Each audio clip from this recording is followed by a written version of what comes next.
हे guys welcome back to my another vlog. आणि guys आज आमची कोडोलीची यात्रा आहे. सो आम्ही आता तिकडे चाललोय. बघूयात आता काय काय होतंय. मला तर फार उशीर झालाय बिकॉज आमचं कॉलेज आता सुटलंय. अजून मला आवरायचंय सुद्धा, मी काहीच आवरलं नाहीये.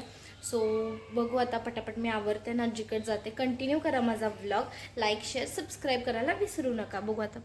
जस्ट आता मी म्हणजे रेडी तर नाही झाले, मी जस्ट आवरून इथं वर आलेली बिकॉज एक टेक घ्यायचा होता. परत मग लक्षात नाही राहत म्हणून आता आवरून आम्ही रेडी होऊन आजीकडे जाणार आहे. आता यात्रा you don't know that all.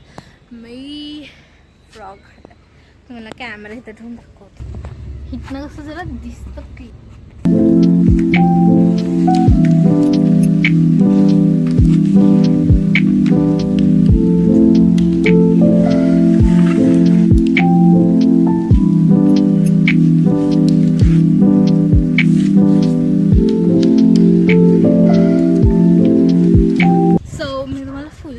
दाखवलंच आहे. आता बघू. इथे तर खूपच वातावरण इतकं घाणारं झालं ना, म्हणजे अजून तरी मी आवरलं पण नाहीये का, फक्त ड्रेस घातला आणि आले. मी तुम्हाला व्लॉग कंटिन्यू करा, मी पुढे जाऊन दाखवते. वेल मी पोणी बांधले बिकॉज आता गाडीवरनं जाताना थोडंसं दिदू पाऊस पडतोय. आता मी आजीच्या घरातून आजीच्या घरी आले. पण असं म्हणणं आहे की जेव्हा अवतार चांगला असतो तेव्हाच मला व्लॉग मध्ये घेत जा, नाहीतर माझ्या असं मी पोस्ट करीन. अशी तुमची पण आजी करते का, मला कमेंट करून सांगा.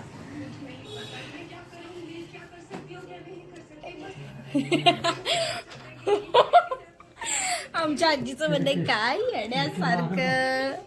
हा पार्ट खूपच जरा कॉमेडी होता आणि जर जास्त आजीला व्लॉग मध्ये घ्यायचं असेल तर मला कमेंट करून सांगा. मी सारखं आजीला घेत जाईल. हे बघते कशी बघा.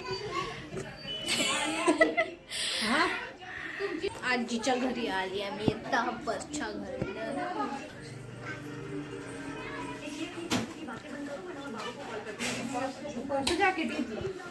आणि भाई ते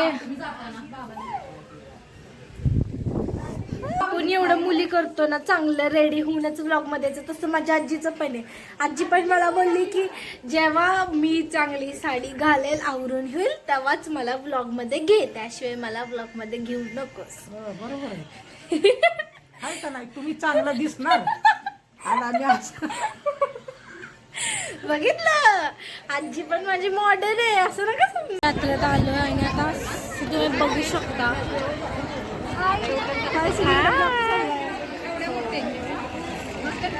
इथे आम्ही जरा सामान घेतोय आणि मग त्याच्यानंतर कंटिन्यू माय ब्लॉग.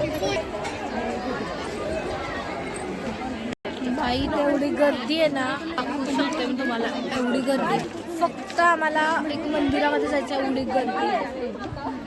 काय मम्मी काय बोलशील? ॲज युजल थोडंसंच बोलतो. काय लावायचं एकच आहे. ब्लॉक खडकी सुरू केला चालू. जे चांगलं दिसणार तेच लावणार ना. मम्मी काय देते? मला वाटलं सगळ्यांना. आता आम्ही इथं थांबलेलो आणि एवढ्या जोरची भांडणं झालेली तुम्हाला मी नंतर ना सगळं सांगते. म्हणजे इथे यात्रेला सुद्धा येऊन इथं भांडणं केलेत. तुम्हाला तो सगळा किस्सा मी सांगेन थोड्या वेळाने.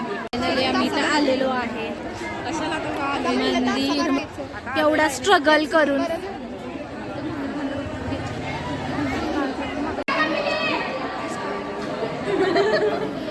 चला पुढं, गर्दी आहे बाबा. अगं थांब, तुझी हाय वाजवायचीच आहे. हा कसं घंटी बजना. सो इथनच मी शूट करते इथे.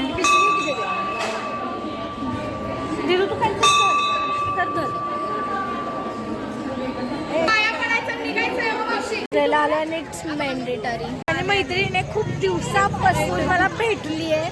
तिला टाइम नसतो, हो ना? नसतो बघा, तुम्हाला नसतो, हिला असतो. काय आता मला टाइम असतो, तुला नसतो टाइम.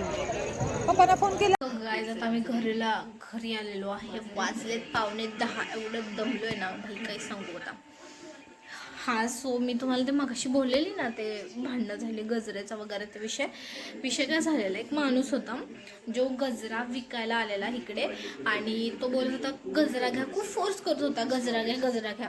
सो मम्मी बोलली की ठीक आहे द्या म्हणून, आणि आमच्याकडे 100ची नोट होती आणि सुट्टा. तर तो मम्मी बोलली की 50चे 3 द्या. तर तो बोलला की ठीक आहे देतो.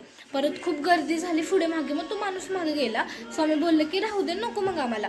मग तो परत म्हणला देवीला घ्या, ह्याला घ्या, त्याला घ्या. तर मम्मी बोलली देवीला नको, आम्ही दिला ऑलरेडी देवीला गजरा.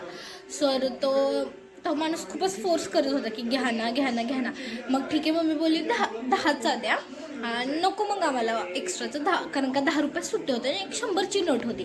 तर मम्मी बोलली नको आम्हाला 50चा गजरा नको, 10चा द्या. आणि आम्ही दिला त्याला. आणि तेव्हा तो बोलला की मग खूप भांडायला लागला. काही पण मी तो व्लॉग शप्प सांगते शूट केला नाही. आणि तेव्हा माझी मेंटॅलिटी पण ठीक नव्हती. मग मी त्याला काहीतरी बोलले, तो बोलला फर्स्ट. तो त्या माणसाचा मला फुडून रिप्लाय आला की हां तुम्ही देवीला गजरा नाही नेला तर तुमची देवी तुमच्यावर नाराज होईल, तुमचं काय तुमची काय प्रगती नाही होणार, असं तसं काही पण.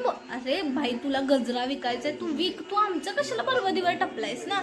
आणि खूप असं बडबड बोलला. मग माझं डोक्यात एकदम हे गेलं. मग मी त्याला बोललं ओ काका तुम्ही गजरा विकताय ना, गजरा विका म्हटलं, तुमचं पण माल खपणार नाही वगैरे मी असं बोललं. मग तुम्ही आम्हाला तसं बोलायला लागलाय तर. आणि म्हटलं तुमची देवी आहे ना तुमच्यावरच नाराज होईल, आमचं मन साफ आहे, आम्ही देवीला जातोय ना तर मन आमचं साफच आहे, असं बोललो आम्ही. मग नंतर तो परत गजरावाला आला आणि मग बोलायला लागला की सॉरी तुमचा गजरा घ्या, एक्स्ट्राचा मॅम गजरा घ्या, तुम्ही पैसा नका देऊ पण गजरा घ्या. आम्ही बोललो तुमचा गजरा पण नको काहीच नको, तुमच्यापाशीच ठेवा तो गजरा.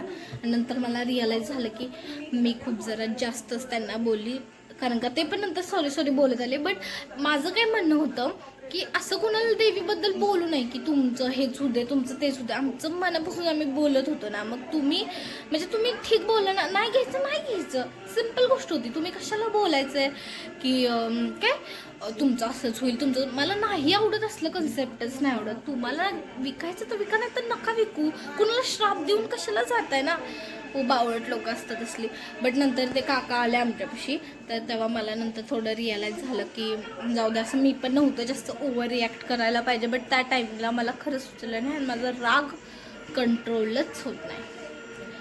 सो जाऊ दे, झालं गेलं. हे यात्रेवेळेस हे भांडणं वगैरे तर होतच असतात, कारण का खूप गर्दी असते, ते तर विषय वेगळाच आहे. आणि आता घरी पण जायचं आम्हाला, खूप वेळ झाला आहे. मी इथंच 10 वाजले तरी. बघू आता फोन करून घरी जातो. तुम्हाला माझा व्लॉग कसा वाटला नक्की मला कमेंट करून सांगा. आणि लाईक शेअर सबस्क्राईब करायला विसरू नका. भेटूयात नेक्स्ट व्लॉगमध्ये. Bye bye.